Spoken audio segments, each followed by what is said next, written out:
Inshallah fitore Eduard Nocej. Ja ashtu siç e ka zemrën e shpirtin ka me aban Zotit. Unë nuk do të bëj një diskutim si diskutimet e zakonshme politike që jam mësuar të bëj. Dua të ndaj me ju miqësisht përshtypjet e mia për një njeri që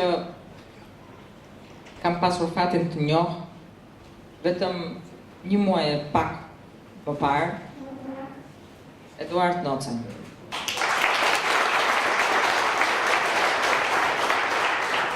Nuk e kam imagjinuar që një njeri që largohet nga toka e tij 12-13 vjeç të mund të ketë lidhje dhe dashuri me këtë tokë kaq të madhe sa Eduardi.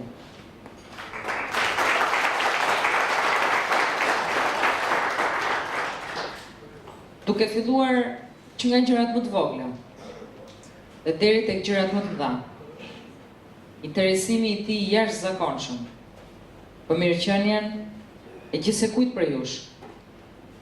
Këto fjalë nuk ja kam thënë ndonjëherë Eduardit, është hera e parë që po i dëgjoj. Por ju duhet dini që unë jam përgjithsisht shumë e sinqert kur flas për një fakt shumë thjesht.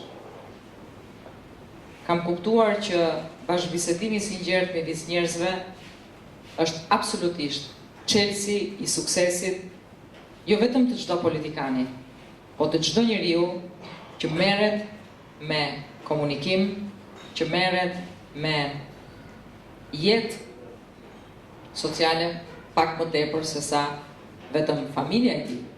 Dhe është shumë e rëndësishme që unë të ndaj me ju një gjë të cilën nuk e mendoj, e ndjej thellë në zemër.